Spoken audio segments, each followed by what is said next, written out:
जय हिंद साथियों, स्वागत है आप सभी का आज के अर्ली मॉर्निंग के इस डेली करंट अफेयर्स के सेशन में। तो आज है 12 अगस्त 2025 और आज फिर से हम लोग एक बार चर्चा करेंगे 10 सबसे महत्वपूर्ण करंट अफेयर्स पर, जो कि आपके सभी प्रतियोगी परीक्षाओं के लिए बेहद ही इम्पोर्टेंट है, बेहद ही उपयोगी है। तो चलिए बिना देर किए शुरू करते हैं आज के सेशन को। तो जैसा कि आज का पहला प्रश्न है कि अंतर्राष्ट्रीय युवा दिवस हर साल किस तिथि को मनाया जाता है। अंतर्राष्ट्रीय युवा दिवस हर साल किस तिथि को मनाया जाता है? तो इसको याद रखिएगा, 12 अगस्त को। किस तिथि को मनाया जाता है? 12 अगस्त को अंतर्राष्ट्रीय युवा दिवस जो है हर साल मनाया जाता है। यह दिवस जो है युवाओं के मुद्दों, अधिकारों और योगदान को उजागर करता है। संयुक्त राष्ट्र के द्वारा 1999 में इसकी शुरुआत की गई थी और हर साल इसकी थीम अलग अलग होती है, जैसे शिक्षा, स्वास्थ्य, रोजगार आदि। रिपोर्टें और कार्यक्रम यूनाइटेड नेशंस व अलग अलग देशों की सरकारें प्रकाशित और आयोजित करती हैं। भारत में युवा जनसंख्या जो है विश्व में सबसे ज़्यादा मानी जाती है। यह दिवस दुनिया भर के देशों में मनाया जाता है ताकि युवा शक्ति का सदुपयोग हो सके। पिछले वर्षों में इस दिन पर युवा जागरूकता और सशक्तिकरण पर जो है जोर दिया गया है। तो इन सभी बातों को ध्यान में रखिएगा। अगले प्रश्न की बात करते हैं कि कौन सा देश जो है चंद्रमा पर परमाणु रिएक्टर बनाने की तैयारी कर रहा है। कौन सा देश है जो कि चंद्रमा पर परमाणु रिएक्टर बनाने की तैयारी कर रहा है? तो इसको याद रखिएगा, संयुक्त राज्य अमेरिका। देखिए, संयुक्त राज्य अमेरिका जो है यह चंद्रमा पर परमाणु रिएक्टर बनाने की योजना तेजी से बना रहा है, जिसका लक्ष्य जो है 2030 तक इसे पूरा करना है। यह योजना नासा और अमेरिकी ऊर्जा विभाग के साथ मिलकर बनाई जा रही है। परमाणु रिएक्टर चंद्रमा पर लगातार विश्वसनीय ऊर्जा देने में मदद करेगा, जो कि लंबे समय तक मानव मिशन के लिए आवश्यक है। चीन और रूस भी 2035 तक चंद्रमा पर अपने परमाणु ऊर्जा संयंत्र बनाने की तैयारी में है। यह परमाणु ऊर्जा परियोजना चंद्रमा के दक्षिणी ध्रुव में बनी बेस को ऊर्जा देगी, जहां सूरज की रोशनी अपूर्ण होती है। अमेरिका का यह कदम आर्टेमिस प्रोग्राम के तहत आ रहा है, जो चंद्रमा पर अस्थायी मानव उपस्थिति बनाने का लक्ष्य रखता है।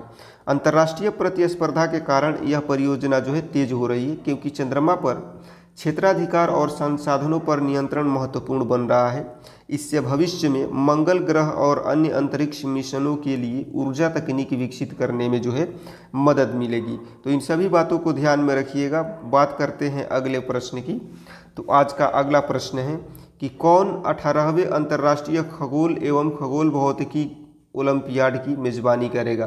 कौन 18वें अंतर्राष्ट्रीय खगोल एवं खगोल भौतिकी ओलंपियाड जो है इसकी मेजबानी करेगा? तो इसको याद रखिएगा, मुंबई। ठीक है, कौन? मुंबई, जो कि भारत में है। चलिए, तो वो तो बताने की वाली बात नहीं है कि कहाँ पे है। तो 18वां अंतर्राष्ट्रीय खगोल एवं खगोल भौतिकी ओलंपियाड जो है इस साल मुंबई में आयोजित किया गया है। यह आयोजन 11 से 21 अगस्त 2025 तक चलेगा। इसमें दुनिया के 64 देशों के 300 से अधिक हाई स्कूल छात्र हिस्सा लेंगे। ओलंपियाड का उद्देश्य खगोल और खगोल भौतिकी के प्रति युवाओं की रुचि को बढ़ाना है। यह आयोजन Homi Bhabha centre for science education द्वारा मेजबानी किया जाएगा। भारत जो है पहले भी इस प्रतियोगिता की मेजबानी कर चुका है और इस क्षेत्र में जो है सक्रिय भूमिका निभाता है। अंतर्राष्ट्रीय स्तर पर प्रतिभागियों को खगोल विज्ञान की समझ और कौशल को बढ़ाने का मौका मिलता है। पिछली बार के आयोजन और अंतर्राष्ट्रीय प्रतिस्पर्धा में भारत की बढ़ती भागीदारी इसे और महत्वपूर्ण बनाती है। एशियाई सर्फिंग चैंपियनशिप के ओपन पुरुष श्रेणी में रमेश बुडियाल ने कौन सा पदक जीता है? एशियाई सर्फिंग चैंपियनशिप के ओपन पुरुष श्रेणी में जो है रमेश बुडियाल ने कौन सा पदक जीता है? इसको याद रखिएगा, कांस्य पदक। कौन सा पदक?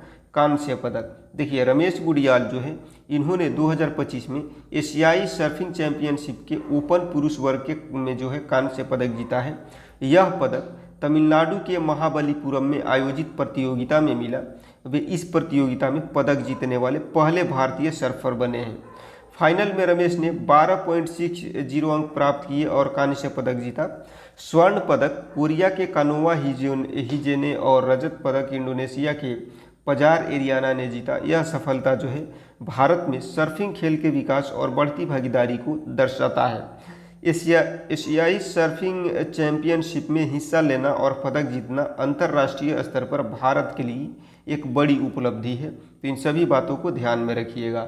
अगले प्रश्न की बात करते हैं। तो अगला प्रश्न है कि जिम नोवेल कौन थे और उनका निधन कब हुआ। जिम नोवेल जो है कौन थे और उनका निधन कब हुआ, तो इसको याद रखिएगा कि ये अमेरिकी अंतरिक्ष यात्री थे और ये नासा के पूर्व कमांडर थे। क्या थे? अमेरिकी अंतरिक्ष यात्री और नासा के ये पूर्व कमांडर थे। देखिए, जिम नोवेल जो है अमेरिका के एक प्रसिद्ध अंतरिक्ष यात्री थे। वे नासा के अपोलो 13 मिशन के कमांडर के रूप में मशहूर है। उन्होंने जो है कई अंतरिक्ष मिशनों में भाग लिया, जैसे कि जेमिनी 7, जेमिनी 12, अपोलो 8 और अपोलो 13, इन सब में उन्होंने भाग लिया। जिम नोवेल का निधन जो है 7 अगस्त 2025 को 97 वर्ष की उम्र में हुआ। उनकी घटना अंतरिक्ष अन्वेषण के इतिहास में एक महत्वपूर्ण अध्याय मानी जाती है। नासा और अंतरिक्ष प्रेमियों ने जो है उनकी मृत्यु पर गहरा शोक व्यक्त किया है। वे साहस, नेतृत्व और दृढ़ता के प्रतीक थे, जिन्होंने चंद्रमा की कक्षा तक पहुंचकर अंतरिक्ष यात्रा को सफल बनाया। उनका जीवन अंतरिक्ष विज्ञान के क्षेत्र में प्रेरणा और भारत समेत विश्व भर में जाने जाते हैं। तो ये है जिम नोवेल। तो इन सभी बातों को आप ध्यान रखिएगा। बढ़ते हैं अगले प्रश्न की तरफ। तो आज का अगला प्रश्न है कि किस बैंक ने नए खाता धारकों के लिए मिनिमम बैलेंस लिमिट को 50,000 कर दिया है। किस बैंक ने जो है नए खाता धारकों के लिए मिनिमम बैलेंस लिमिट जो है 50,000 रुपये कर दिया है। तो इसको याद रखिएगा, आईसीआईसी बैंक ने। किसने? आईसीआईसी बैंक ने। देखिए, आईसीआईसीआई बैंक जो है 1 अगस्त 2025 से नए खाता धारकों के लिए मिनिमम एवरेज बैलेंस जो है 50,000 रुपये कर दिया गया है। यह नियम मेट्रो और शहरी क्षेत्रों के लिए लागू है, जबकि सेमी अर्बन में 25,000 और ग्रामीण इलाकों में जो है 10,000 मिनिमम बैलेंस रखना होगा। पुराने खाता धारकों के लिए पहले वाला मिनिमम बैलेंस जो है अभी भी लागू है। यदि ग्राहकों द्वारा मिनिमम बैलेंस नहीं रखा गया तो जुर्माना लग सकता है। सरकारी बैंकें जैसे कि SBI, PNB, bank of Baroda ने मिनिमम बैलेंस नियम जो है ख़त्म कर दिया है। यह बदलाव बड़े पैमाने पर प्राइवेट बैंक की ओर से वित्तीय नीतियों में कड़ाई का संकेत है। इस फैसले को वित्तीय विशेषज्ञों और सोशल मीडिया पर आलोचना का भी सामना करना पड़ रहा है, क्योंकि यह मिडिल क्लास ग्राहकों के लिए चुनौतीपूर्ण हो सकती है। मिनिमम बैलेंस बढ़ाने का कारण जो है बैंक के उच्च संचालन लागत और अपने ग्राहकों में वेल्थ मैनेजमेंट सेवाओं को बढ़ावा देना माना जा रहा है। तो इन सभी बातों को ध्यान में रखना है। पढ़ते हैं अगले प्रश्न की तरफ। तो अगला प्रश्न जो है कि मिस्र के साथ किस देश ने रिकॉर्ड 35 अरब डॉलर के प्राकृतिक गैस निर्यात समझौते पर हस्ताक्षर किए हैं। मिस्र के साथ किस देश ने रिकॉर्ड 35 अरब डॉलर के प्राकृतिक गैस निर्यात समझौते पर हस्ताक्षर किए हैं। तो इसको याद रखिएगा, इजराइल ने। किसने? इजराइल ने। देखिए, मिस्र ने जो है इजराइल के साथ रिकॉर्ड 35 अरब डॉलर का प्राकृतिक गैस निर्यात समझौता किया है। यह समझौता 2040 तक लागू रहेगा और इजराइल से मिस्र को बड़ी मात्रा में गैस सप्लाई होगी। यह इजराइल का अब तक का सबसे बड़ा गैस निर्यात सौदा है। समझौते के तहत लेविथान नामक इजरायली अपतटीय गैस क्षेत्र से गैस मिस्र तक पाइपलाइन के जरिए भेजी जाएगी। इस समझौते को लेकर क्षेत्र में गाजा संकट के बीच आलोचना और विवाद और भी हो रहा है। मिस्र को गैस की आपूर्ति बढ़ा करके अपनी ऊर्जा जरूरतें पूरा करने में मदद मिलेगी, क्योंकि पिछले कुछ वर्षों में वहां गैस उत्पादन जो है घटा है। यह सौदा मध्य पूर्व की ऊर्जा और राजनीतिक रणनीति में महत्वपूर्ण भूमिका निभाता है। इस समझौते से मिस्र और इजराइल के बीच जो है ऊर्जा क्षेत्र में सहयोग बढ़ेगा, जबकि अन्य अरब देशों में इस पर विरोध भी देखा जा रहा है। अगले प्रश्न की बात करें तो दिशा अभियान जो है किस राज्य में लागू किया गया है। दिशा अभियान किस राज्य में लागू किया गया है? तो इसको याद रखिएगा, राजस्थान में। कहाँ पे? राजस्थान में। देखिए, दिशा अभियान जो है जल संरक्षण से संबंधित है और पानी की बचत पर जो है केंद्रित है। तो राजस्थान में जो है जल संकट की स्थिति को सुधारने के लिए यह योजना शुरू की गई है। वंदे गंगा जल संरक्षण अभियान जो है, इसके नाम से यह विशेष रूप से राजस्थान में सक्रिय है। जल संरक्षण का उद्देश्य भूजल स्तर को बढ़ाना और पानी का सतत उपयोग सुनिश्चित करना है। भारत के अन्य राज्यों में भी अलग अलग विशेष अभियान चल रहे हैं, लेकिन दिशा जल संरक्षण की दिशा में राजस्थान की पहल है। यह अभियान सरकार और स्थानीय लोगों के सहयोग से जल संरक्षण और जागरूकता फैलाने का काम करता है। तो इन सभी बातों को ध्यान में रखना है। अगले प्रश्न की बात करते हैं। तो अगला प्रश्न है कि कनाडियन ओपन महिला एकल का खिताब जो है किसने जीता है। कनाडियन ओपन महिला एकल का खिताब जो है किसने जीता है, तो इसको याद रखिएगा, विक्टोरिया मबोको ने। किन्होंने? विक्टोरिया मबोको ने। देखिए ये है विक्टोरिया मबोको और इन्होंने जो है 18 साल की, ये 18 साल की कनाडाई खिलाड़ी है जो कि जिनका नाम की विक्टोरिया मबोको है। इन्होंने कनाडियन ओपन 2025 महिला एकल खिताब जीता है। उन्होंने जापान की दिग्गज खिलाड़ी नाओमी ओसाका को हरा करके जीत हासिल किया।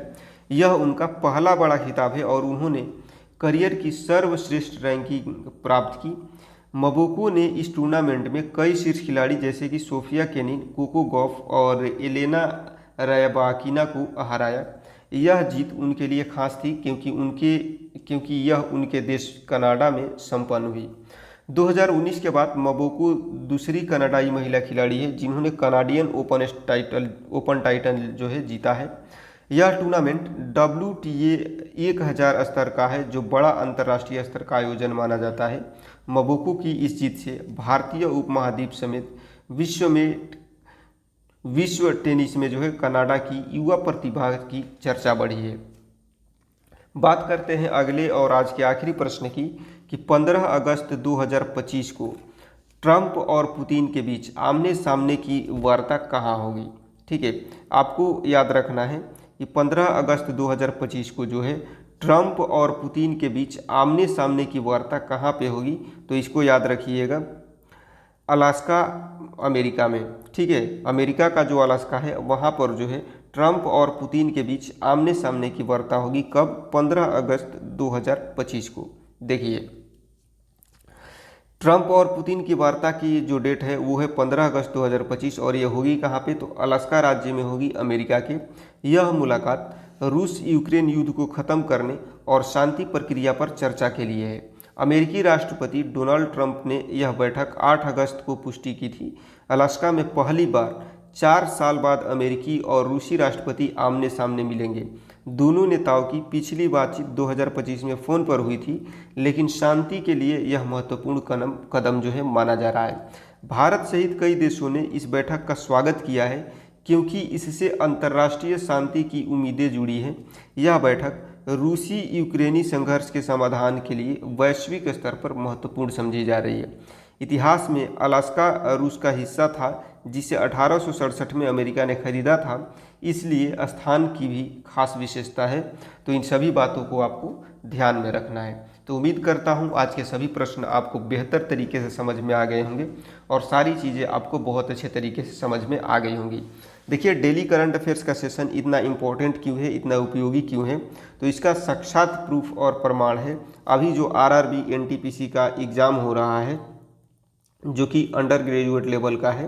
तो इसमें जो है लगभग 8 से 12 प्रश्न जो है करंट अफेयर्स से पूछे जा रहे हैं और ये सभी प्रश्न जो है सिर्फ और सिर्फ 2025 से पूछे जा रहे हैं। यानी कि ये सभी करंट अफेयर्स 6 से 8 महीने के अंदर के पूछे जा रहे हैं। तो इसलिए जो डेली करंट अफेयर्स का सेशन करता होगा वो मैक्सिमम प्रश्नों को वो हल कर लेता होगा, यानी कि मैक्सिमम प्रश्नों का उत्तर सही दे रहा होगा। ठीक है, तो इसलिए डेली करंट अफेयर्स का सेशन जो है अटेंड करना बेहद ही इंपॉर्टेंट है। उसके साथ साथ आप वीकली और मंथली करते हैं तो वो भी बहुत अच्छी बात है। ठीक है, तो करंट अफेयर्स का सेशन जो है आप 8 से 12 क्वेश्चन आने का मतलब कि आपको लगभग सीधे 10% का ये हो जाता है। ठीक है, 10% मार्क्स आप पा जाते हैं सिर्फ और सिर्फ करंट अफेयर्स से। तो इसलिए ये थोड़ा इम्पोर्टेंट हो जाता है, उपयोगी हो जाता है। तो क्लास आपको कैसा लगा कमेंट सेक्शन में मेंशन करना नहीं भूलिएगा। अगर अच्छा लगा हो तो लाइक करिएगा, उपयोगी लगा हो, हेल्पफुल लगा हो तो दोस्तों को शेयर करिएगा ताकि वो भी इसका लाभ जो है उठा सके। और यदि आप हमारे चैनल पर नए हैं, आपको लगता है कि हम आपकी प्रतियोगी परीक्षा की तैयारी को और बेहतर बना सकते हैं, तो चैनल को सब्सक्राइब करना ना भूलें। मिलते हैं आपसे नेक्स्ट क्लास में, तब तक के लिए सबको जय हिंद।